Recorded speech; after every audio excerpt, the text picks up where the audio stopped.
Olá, muito bom dia, seguidores do Popular. Já estamos no ar, ao vivo no Facebook e no portal com a LiveWise. Tudo sobre marketing, tecnologia e comunicação.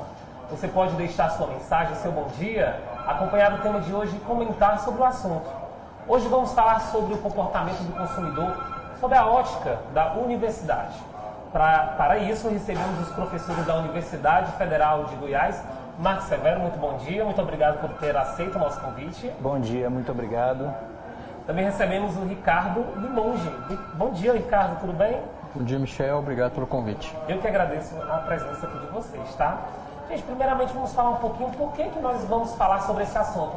Na última LiveWise nós comentamos sobre comportamento do consumidor sob a ótica do mercado.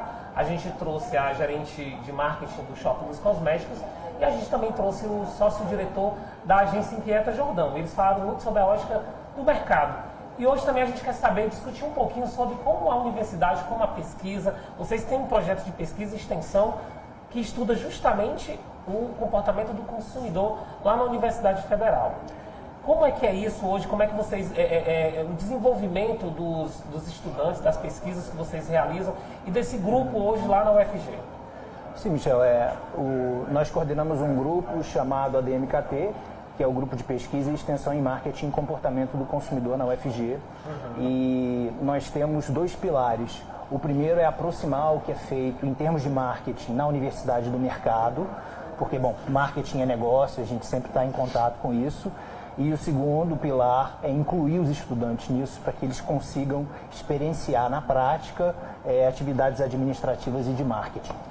Eu até vou pedir uma licença e voltar um pouquinho aqui, dar um pulinho atrás, até para que os nossos espectadores possam entender. Queria que vocês falassem um pouquinho do currículo de vocês. Vocês hoje são professores, também tem coordenador lá na UFG desse grupo. Como é que vocês poderiam falar um pouquinho? Isso. Bem, então, eu sou Ricardo Limonge, sou professor do curso de administração da Universidade Federal. Nós estamos vinculados à FACE, que é a Faculdade de Administração, Contábeis e Economia. Nós dois somos professores da área de marketing. E a gente atua tanto na área de graduação, mas também no lato sensu, que é a especialização, mestrado e doutorado. Toda a minha formação acadêmica foi na área de administração, mas sempre tentando entender como que o dado vai influenciar no negócio. E aí tem uma série de posicionamentos, quando a gente for pensar o grupo que a gente está coordenando, que é o ADMKT, ele está fazendo 7 anos. E a ideia, realmente, como o Marcos tinha falado, é conseguir colocar a universidade em destaque marketing. Vou te dar um exemplo. É muito comum a gente verificar hoje no mercado falar sobre empreendedorismo, feiras como forma de incentivar. E a nossa preocupação é justamente também levar para o mercado uma discussão um pouco mais robusta, mas com a qualidade para falar de marketing também. Um pouco como é que a gente se posiciona hoje de dentro da universidade olhando para o mercado. Michel, se você for pensar bem, marketing trabalha simplesmente com 3 pilares. Mercado, marca, né, e consumo. E isso é muito simples, todos nós fazemos parte de algum mercado, somos consumidores, então a gente procura gerir o grupo dessa maneira. Depois que eu fiz uma parte do meu doutorado na Nova Zelândia e o Ricardo fez nos Estados Unidos, a gestão do grupo se intensificou no sentido de tentar trazer ainda mais a universidade, preencher esse espaço entre a universidade e o mercado. Então as nossas pesquisas e as nossas ações, elas são o mais próximo possível da realidade. Ou seja, essa distância que às vezes alguns estudantes têm a percepção de que na universidade se vive uma experiência, mas quando vai para o mercado é outra. Esse grupo, ele foca em minar isso. Exato. A preocupação central é realmente, a gente olha para o mercado e vê o que está acontecendo. Vou te dar um exemplo. Um dos estudos que a gente está conduzindo agora é tentar entender cada vez mais o influenciador digital. Então, por exemplo, nós temos algumas pesquisas em andamento, nós até fizemos em março um evento, um dos blogueiros, a Karen Galvão, a Camila Pudim, na verdade, a Júlia Galvão, tentando entender como que os influenciadores se posicionam no mercado. Então, a ideia é trazer para dentro da academia, efetivamente, que se discute. Aí, a nossa ideia é tentar aproximar e tentar medir, olha, como é que essa influenciadora, como é que é o tipo de conteúdo, o que tem mais impacto para o seu consumidor, o que vai fazer, de repente, ter mais engajamento. Então, a gente pega efetivamente o que acontece no mercado e a gente tenta colocar uma ótica metodológica, mas também com certo recorte teórico, o posicionamento. Agora, o grupo, eu acho que o marketing tem essa pegada também na escrita, a teoria por teoria não vai fazer muito sentido. Então, nós também temos uma sessão chamada MKT Discute, em que foi uma ideia do Marcos, a gente lê um artigo científico e conta para a sociedade como é que isso tem implicação gerencial. Então, é realmente quebrar um pouco dessa barreira. Um exemplo prático, a primeira pesquisa nossa que a gente tentou trazer isso mais próximo da realidade foi procurar compreender qual tipologia de postagem na rede social gera mais curtida, comentário e compartilhamento. Porque eu acho que todo mundo que é envolvido com rede social, principalmente que está gerindo um negócio, seja um restaurante, uma pizzaria ou um serviço qualquer, produto, ele quer saber qual tipo de postagem, de conteúdo que ele vai colocar naquela rede social, considerando o tipo da rede social, qual vai ser a resposta esperada do consumidor. Qual a importância hoje, eu percebo na fala de vocês que vocês são muito embasados em dados. Sim. E alguns profissionais do universo da comunicação, até um pouco tempo atrás, eles tinham uma dificuldade imensa em relação a métricas, Sim. que era tido como uma profissão muito voltada para o lado criativo. Qual a importância das métricas e você estar balizado nas tomadas de decisões, de estratégias de marketing, você está balizado em dados, em métricas hoje em dia? Principalmente hoje nesse universo do digital, que é muito mais fácil você ter dados em tempo real, ou se você faz um compilado e faz aquele acompanhamento. Qual a importância das métricas hoje? Eu acho que tem primeiro um ponto, assim, como o Marcos falou, quando a gente estava fazendo parte do doutorado fora, a gente tentou olhar para o Brasil e ver como que o marketing é tratado. De maneira geral, o marketing é olhado só como comunicação. O conceito de marketing, o último de 2013, que tem uma associação americana que valida isso, o foco é valor. E se eu penso em valor, eu tenho que efetivamente saber como que esse valor está chegando. Tem várias formas de entender.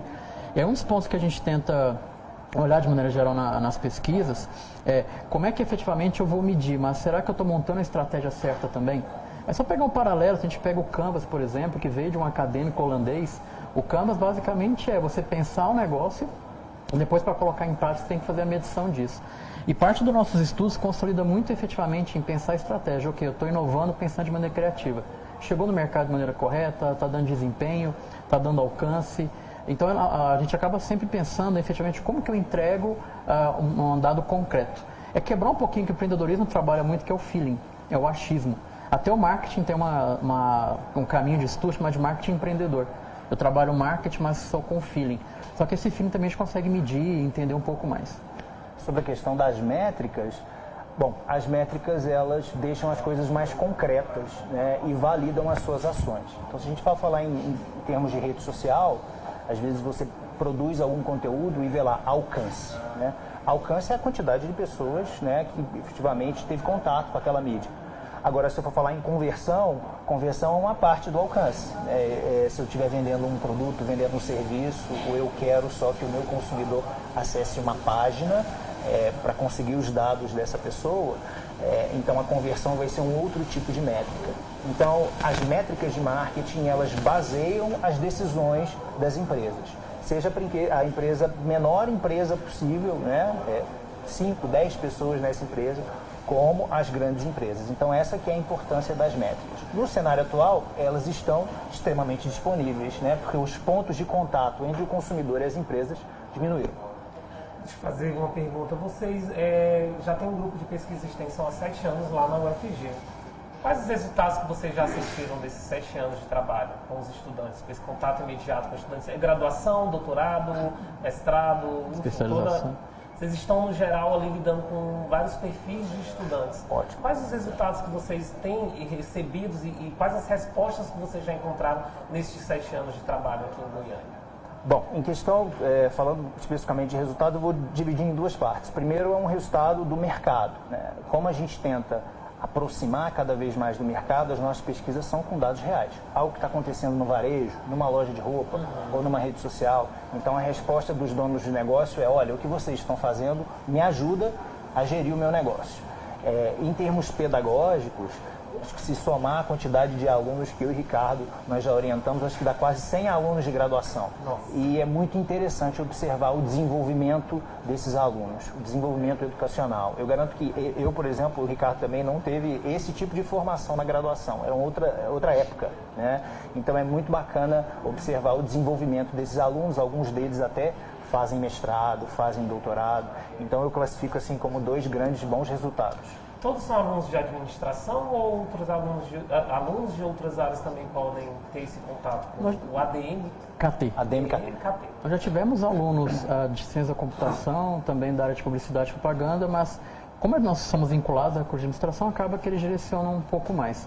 Só complementando também, acho que tem um ponto interessante, assim, como a gente tem essa a pegada acadêmica, mas também olhando gerencialmente, nós temos também, acho que, 2 pontos positivos. Nós tivemos alunos que, por exemplo, são donos de negócio. Um caso bem enigmático para a gente é o Bistrogonoff.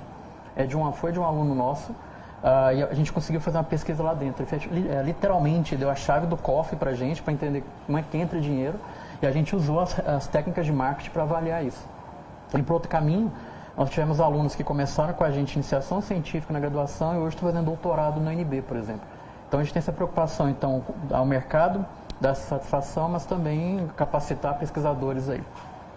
Eu acho que essa questão que o Ricardo pontuou é importante, principalmente no contexto que a gente está inserido. Você não engessa, não é isso? Não é um engessamento, ou seja, tanto quem quer atuar de forma acadêmica como quem quer atuar no mercado, sim, encontra nesse grupo braços para se desenvolver, é isso? Isso. Como se nós fôssemos um polo que oferece diferentes atividades considerando os diferentes tipos de aluno. Então, nós temos alunos de graduação. O que espera um aluno de graduação? Que aquele conteúdo seja o mais próximo da prática possível. Então, nós temos alguns ciclos de encontros, alguns encontros com pessoas do mercado. Já um aluno de mestrado, ele quer algo mais profundo, em termos acadêmicos, científicos. Então, é assim que a gente procura gerir o grupo. Para você que chegou aqui na nossa live, a gente está aqui no Live Wise, nosso Sabe Tudo de Comunicação, Tecnologia e Marketing. A gente recebe hoje os professores da Universidade Federal aqui de Goiás, o Marcos Severo, sim, e o Ricardo Limonge. A gente está falando sobre comportamento do consumidor, um complemento à nossa última live, que hoje a gente fala sobre a ótica da universidade. Eles estão falando de um grupo de pesquisa de comportamento do consumidor, um grupo de pesquisa e extensão da UFG. E está pincelando aqui algumas ideias e a gente está falando um pouquinho sobre esse comportamento do consumidor. A gente tem uma mudança gigante no comportamento do consumo e no comportamento do consumidor nos últimos anos. A gente tem até alguns termos, o Omnichannel e o Omnishop também, né? Aquele que pesquisa, aquele que por meio de ferramentas da internet consegue ter uma listagem de qualidade do produto, o feedback do produto, aquele consumidor que entra no Reclame Aqui para saber se aquele produto ele realmente é aquilo que ele está divulgando. A gente tem um novo perfil, um perfil bem variado de consumo, não tem? Hoje em dia. E esse perfil também ele varia muito mediante a faixa etária, né? Vamos pegar o caso de fintech.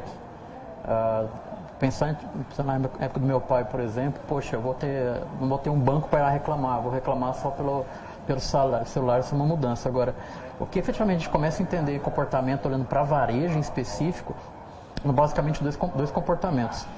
O primeiro é pensar que eu vou primeiro ter uma experiência física com o produto, depois eu vou na internet ou as redes sociais, Reclame Aqui, vou identificar. Uhum. E um outro caminho, mas não excludente, eu começo pela internet, mas eu vou no ambiente físico conhecer o produto. Então, tem uma série de empresas que estão começando a quebrar. Até então, quando a gente pensava em marketing, pensava assim, o varejo físico é contra o online. Começaram a perceber que são complementares. Isso faz muito sentido. Quando você vai no shopping, você está buscando uma experiência. Essa experiência eu quero que seja muito boa. Então, por exemplo, nos grupos nós já tivemos algumas discussões, é assim, meu consumidor não quer que, como você falou, o mini-channel, só para o pessoal entender, é basicamente quando todos os canais são integrados. Então, eu vou no físico e vou no digital, que você resolver a mesma coisa. Uhum. Ou seja, eu não vou fazer na loja física e deixar de fazer alguma coisa na digital. E aí o ponto é, qual é o estímulo que a empresa faz para que ele lembre da minha marca e ele compre de mim? Eu acho que é um pouco do desafio que o comportamento consumidor tem hoje para as empresas. Vou complementar a sua pergunta, que eu achei ela perfeita no sentido dos tempos atuais que a gente está encontrando. Então, o consumidor, ele quer sempre resolver um problema. Ele quer resolver um problema de compra, às vezes. Então, poxa, eu quero comprar um tênis. Então, hoje em dia, você pode ter diferentes pontos, né? Você pode comprar pela internet, você pode ir na loja, experimentar, voltar em casa, comprar pela internet. Não só isso, também você tem diferentes pontos para reclamar de algo ou entrar em contato. Então, você mesmo mencionou o Reclame Aqui. Acho que todo mundo aqui já reclamou de alguma coisa. Então, você pode reclamar... feedback, né? Exato. Você pode reclamar diretamente para a empresa. Agora, se a empresa demorar demais para responder, você vai em outros canais que agregam diferentes consumidores como você e reclama. Então, acho que a empresa precisa ter essa noção desse ambiente digital que ela precisa gerir.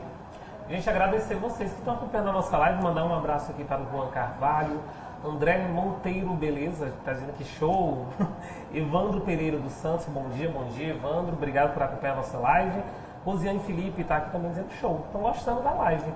A Daiane Pimenta também está aqui com palminhas, dando parabéns. Gente, qual a recomendação hoje de uma experiência, porque eu como consumidor vou me tirar aqui do papel de apresentador, de jornalista.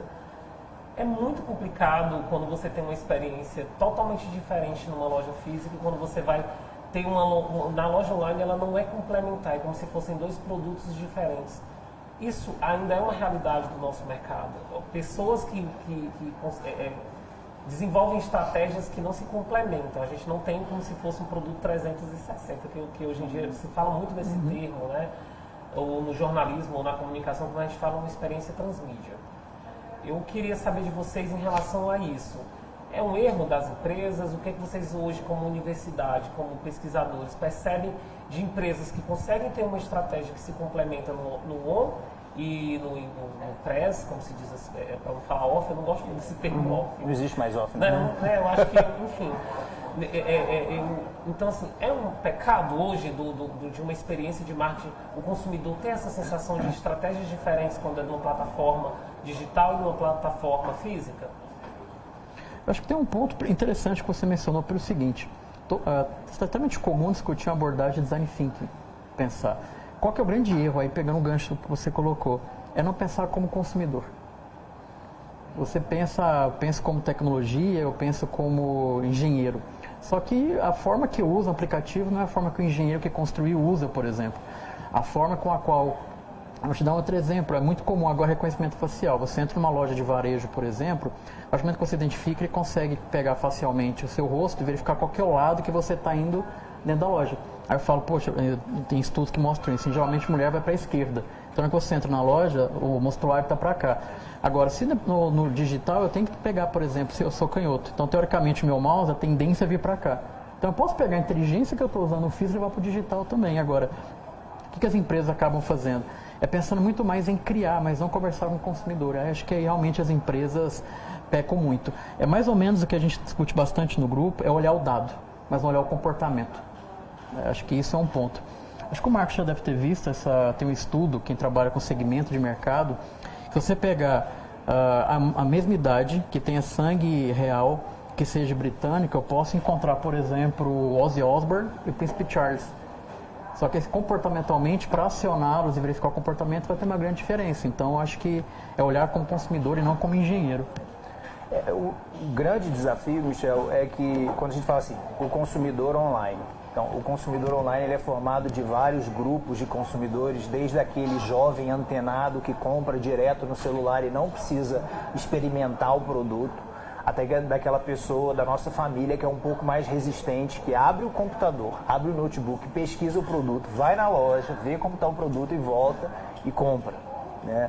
É uma jornada de compra totalmente diferente, ela se completa de maneira totalmente diferente. O grande desafio da empresa é entender o seu consumidor. Por isso que a questão do mercado, quem é o meu mercado? Quem é aquela pessoa que compra? Como que ele se relaciona com o meu produto ou com o meu serviço? Isso é muito importante. A identificação da persona é um desafio grande? Sim. É difícil. Olha, eu até complementando, eu depois vou até querer fazer uma visita a vocês fisicamente, tá? Lá no grupo de vocês, porque é um tema que eu gosto bastante. Em relação à identificação de persona, ainda existe dentro de algumas empresas uma dificuldade, inclusive o departamento de marketing hoje ele já lida melhor com isso, mas às vezes o próprio dono da empresa ele não consegue identificar ele se limita a não querer identificar uma persona. Não sei se vocês conseguem sentir isso dialogando com o proprietário, com o dono do negócio, né? Ele se limita porque alguns acreditam que limitar uma persona você limita o público que você quer atingir. Perfeito. E acaba direcionando a estratégia apenas para aquilo. Mas qual a importância real da identificação da persona para uma estratégia de comunicação direta com o consumidor? O conceito de persona vem do grupo de consumidores que eu atendo. O problema é o seguinte, o Michel enquanto persona, o Marcos enquanto persona, nós mudamos ao longo do tempo. E a empresa, o gestor, ele está atrás dos muros da empresa pensando nesse consumidor. Se ele não a conseguir acompanhar essa mudança do comportamento, o que é muito comum, porque os produtos que a maioria dos produtos que a gente observava na década de 80, na década de 90, as empresas que produziam esses produtos não estão mais aí, né? Então a persona evolui, as pessoas evoluem, passam a resolver os problemas com outros tipos de produto e a empresa acaba ficando obsoleta porque ela não consegue acompanhar isso. Mas respondendo diretamente a sua pergunta sobre a questão da persona, é extremamente importante você conseguir identificar quem é aquele meu consumidor e como ele se comporta, como que ele usa o meu produto e qual o motivo que ele usa aquele produto. E eu, como proprietário, se eu tiver alguma dificuldade com a identificação, porque eu falo isso porque eu já passei com um cliente diretamente por esse tipo de problema. Ele achava que limitava muito quando você fazia identificação de 5 pessoas, ainda se achava muito limitado. Como a gente tem muitos empresários que acompanham a nossa transmissão ao vivo, o nosso programa pós a transmissão ao vivo, então eu queria reforçar bastante isso, em relação que, na verdade, a pessoa ela não limita, ela te orienta, ela é muito mais positiva do que negativa, não é isso, professor? Vou pegar, acho que a sua pergunta, acho que ela vai ser importante para explicar algumas coisas. Primeiro, segmentar é estratégico, não é excludente. Então, por exemplo, eu pego uma startup, eu não quero o mercado inteiro, eu quero um mercado que seja grande o suficiente para eu sobreviver. Ótimo. E aí, até vou responder pensando um pouquinho, quando você fez a abertura, os alunos da graduação da disciplina de comportamento do consumidor estão agora fazendo um trabalho sobre persona. E a persona deles é montar o consumidor de fast food. Existe um problema entre achar que a comida rápida é comida ruim.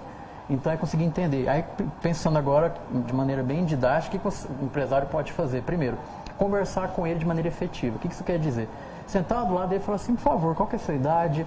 Aonde você trabalha? Tentar entender efetivamente a renda dele. Por que você está vindo aqui com frequência? Você está comendo na rua porque é o tempo, você tem filho? É realmente conversar. Tentar buscar informações que caracterizam o seu cliente. O outro lado é observar o comportamento. Por exemplo, você está no shopping, você verifica que, em geral, as pessoas não retiram a bandeja. Se não retira a bandeja, você está atrapalhando as pessoas a darem giro na mesa. Aí você fala, poxa, então eu preciso, de repente, fazer alguma ação. Então, tanto você conversar com as pessoas para identificar características, mas observar o comportamento, pode direcionar para você identificar uma persona. Exemplificando de maneira prática e rápida sobre a sua pergunta se a persona orienta, né? Até consumo de água, você consegue, que a água é genérico, todo mundo bebe, mas a maneira que a pessoa consome, como ela se relaciona é totalmente diferente. Então você tem aqueles consumidores de água, daquelas marcas que vêm na garrafa de vidro, que é muito cara, até aquela outra pessoa que toma água com gás depois de tomar um cafezinho na parte da tarde.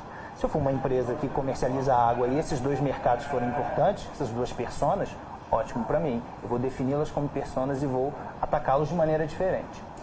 Em relação à estratégia 360,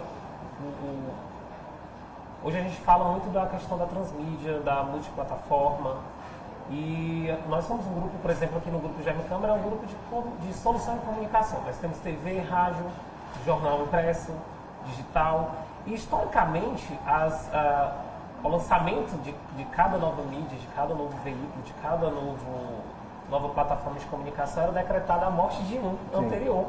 Assim foi com a rádio para a TV, da internet também para a TV.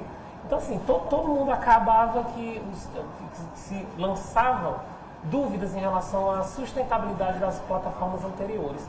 Porém, a gente acompanhou, na verdade, uma ressignificação e uma melhoria na qualidade de cada plataforma dessa.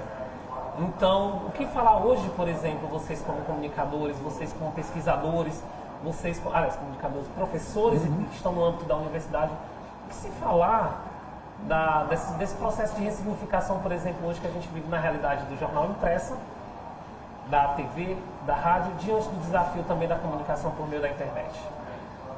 Bom, estamos na sede de um grande jornal, né? E ele mesmo observou isso e hoje em dia ele tem 2 tipos de produto, né, impresso para 2 tipos diferentes de mercado, né?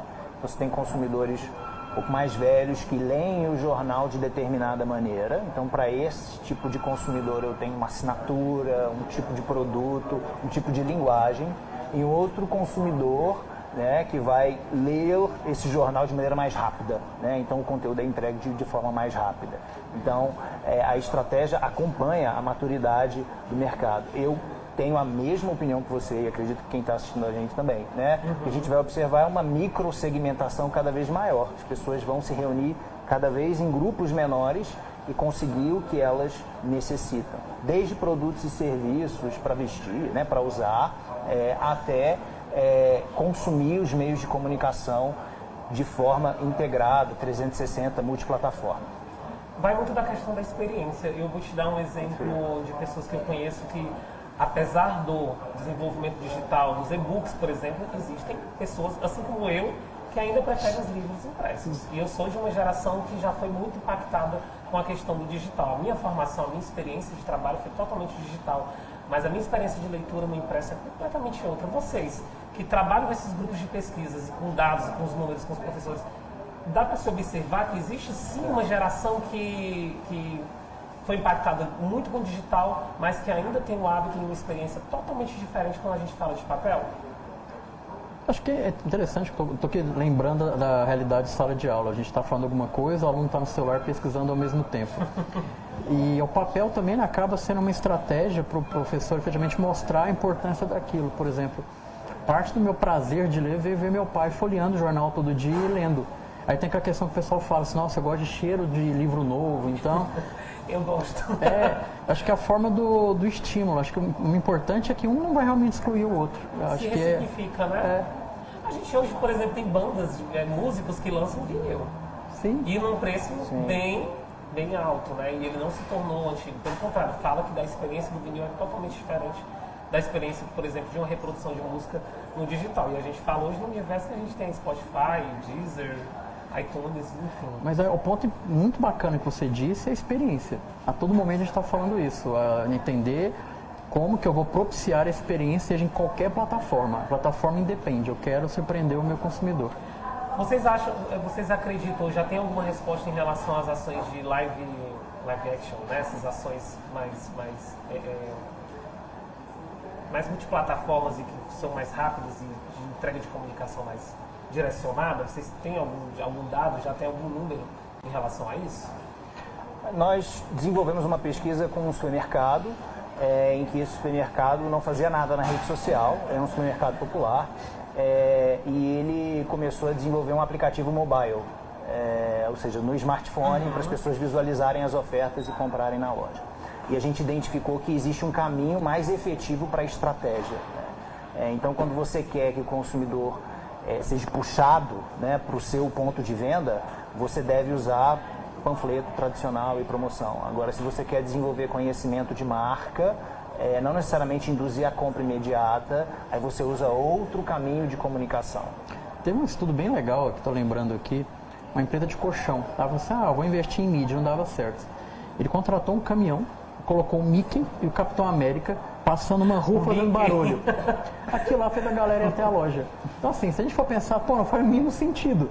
Mas chamou a atenção, a persona dele gostou daquilo, ativou a chegar. Então, abaixar o preconceito e fazer a ação que dê mais resultado. Justamente, eu ia falar dessa questão do preconceito, porque hoje muitos estudantes, muitos jovens, que quando eles saem da academia, eles saem com uma cabeça pensando no marketing como aquele marketing, apenas o marketing de experiência, com campanhas lúdicas, com a subjetividade, com aquelas campanhas dignas de prêmios. Mas a grande estratégia é você estar verificando o resultado de forma em tempo real. Como você falou muito bem. Eu não sei se existe essa sensação sob a ótica dos professores. Mas, por exemplo, essa questão do resultado de colocar um Mickey e um Capitão América em cima de um caminhão deu mais resultado que investir em mídia. Só complementar. Existe essa percepção do estudante que ele sai querendo ser, sempre saindo como um grande marqueteiro e sem se atentar aos resultados? Só assim, é interessante, todo aluno quer sair o Zuckerberg. Isso. Mas, né? Sempre você traduziu bem, mas não é bem assim. bem aquilo que eu queria. É importante você ter essa inspiração, porém você ter uma ótica do resultado. Só para complementar também, professor, entender que o marketing, ele é uma frase clichê, mas é uma verdade. Que o marketing ele não é custo.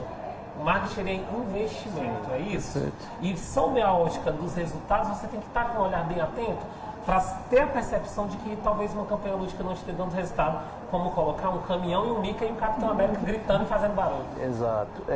Eu complementaria, assim, o resultado, mas qual tipo de resultado eu quero como gestor. Talvez eu queira induzir só a venda imediata, como foi o exemplo do colchão. Mas se eu quiser induzir conhecimento de marca no longo prazo, é um outro tipo de ação que vai ser requerida pelo profissional de marketing. Não necessariamente eu quero induzir aquela compra imediata, mas eu quero que as pessoas conheçam a minha marca, talvez comprem no futuro. Ou eu quero fortalecer a minha imagem para aumentar o preço. Aí a gente faz isso, né, continuamente, a gente observa as marcas assim, tendo algumas ações para reduzir o seu escopo nas redes sociais, ou seja, eliminar aquele grupo que ela não considera mercado dela. Né? Então, acho que o gestor de marketing tem que pensar qual que é o resultado que eu quero com a minha ação. É um resultado financeiro, concreto, direto, ou um resultado mais de construção? Uma outra dúvida, que aí agora eu vou fazer uma pergunta que não estava nem dentro do roteiro. É possível você ter duas campanhas ao mesmo tempo ou uma anular a outra? Eu digo assim, uma que seja, eu quero fortalecer minha marca perante o público, mas ao mesmo tempo eu quero converter em vendas. É possível trabalhar duas estratégias simultaneamente ou não? É importante que eu trabalhe cada estratégia durante um período e uma complementa a outra? Enfim, é possível fazer duas campanhas ao mesmo tempo, por exemplo? Considerando que o meu mercado hoje em dia ele é multiplataforma e tem alguns que só estão em um canal e outros estão em outro, sim, é possível. E aí eu starto ou desenvolvo uma campanha especialmente para aquele canal, buscando desenvolver determinado objetivo, por exemplo, venda imediata, e uma outra campanha online, mobile, por exemplo, tentando desenvolver outro objetivo de marketing, porque eu identifiquei nos dados que aquele consumidor que está lá no online precisa ser convertido de uma outra maneira. Queria mandar um abraço aqui também para a Lohane Corrêa, tá aqui top, dizendo que a live, eu também tô adorando essa live de hoje, por mim ficava mais 40 minutos, mas já tem gente brigando ali comigo. O Edgar Borges faz uma pergunta, por favor, fale um pouco sobre os encontros semanais de marketing na UFG. Bem, como forma, aquela história, igual exercício físico, né? Se você não for fizer com frequência, você acaba perdendo interesse. Então, aproveitar e convidar a todos, é uma reunião aberta, ocorre todas as sextas-feiras, entre 17h30 e 18h50, lá no prédio da Face, no Campus 2 da UFG. Qual que é o nosso objetivo? Discutir marketing. Então, vou te dar como aconteceu sexta-feira passada. Um aluno, que é orientando de mestrado do Marcos, foi discutir a proposta de pesquisa, primeira parte da reunião. Segunda parte, uma empresária está querendo montar uma loja de roupa e ela queria trocar uma ideia com a gente. Então, a gente consegue pegar os dois, mas assim, discutir o marketing. Então, estão todos bem convidados para conhecer a gente também. Então, toda sexta-feira, no Campus 2. Isso, no prédio da Face. Aberto ao público. Ao público, qualquer pessoa. Empresários, qualquer profissionais, pessoa. Entusiastas do assunto podem participar. Se quiserem apresentar uma ideia também, entre em contato com o grupo, a DMKT, e a gente coloca no planejamento das reuniões para a gente trocar uma ideia. O Instagram de vocês, admkt.ufg. .ufg disponível lá nas redes sociais, pode entrar em contato com vocês também por meio dessa rede social, né? Gente, infelizmente a nossa live está chegando ao fim, infelizmente mesmo, o papo estava muito bom. Inclusive já deixo aberto aqui para um segundo momento para a gente discutir mais outros assuntos interessantes também. Gostaria de deixar alguma dica ou comentário àqueles que nos acompanharam. Por favor, deixar espaço aqui, o canal aberto, deixem os contatos de vocês, façam um convite. Assim como o UFG, o ADMKT, que é o grupo de pesquisa que a gente coordena, ele é aberto, gratuito e as reuniões são semanais, né? Reforçar o convite do Ricardo. Toda sexta-feira. Toda sexta-feira. A partir de que horas? 5h30 da tarde até 18h50. Na Faculdade de Administração, fica no Campus 2. Além disso, você pode entrar em contato com a gente pelas nossas redes sociais. A gente está no LinkedIn, no Facebook, no Instagram, enfim, a gente também é multiplataforma. Estratégia 360. Exatamente. Bem, então, eu gostaria muito de agradecer o convite, para a gente poder vir aqui conversar e pegar um gancho que você falou, Michel, assim, o objetivo do grupo é quebrar barreiras. Assim, a academia não pode estar distante do mercado, a gente tem que aproximar. A DMKT é um pouco dessa estratégia. Então, a quem quiser participar, entrar em contato para fazer uma pesquisa, quiser entender um pouco mais do funcionamento, conversar comigo e com o Marcos. Então, a dmkt.fg no Instagram, as redes sociais seguem o mesmo caminho. Que bom. Gente, Marcos e Ricardo, agradecemos a presença de vocês na LiveWise. A vocês também, seguidores, e que nos acompanharam até agora. A LiveWise acontece a cada 15 dias aqui no Facebook e no Portal Popular. Ela fica sempre disponível no Wise uaiz.com.br. Todas as nossas lives, essa inclusive você pode rever lá no nosso blog, para ficar por dentro também de outras notícias voltadas para marketing, tecnologia e comunicação. Esta live é uma produção do Núcleo de Branded Content do Grupo Jaime Câmara, produção de Carolina Oliveira e Mel Castro, gerente de marketing daqui do Grupo de Comunicação do Grupo Jaime Câmara, Kênia Miranda, e a apresentação desse que vos fala, Michel Victor Queiroz. Abraço, até a próxima live. Tchau, tchau.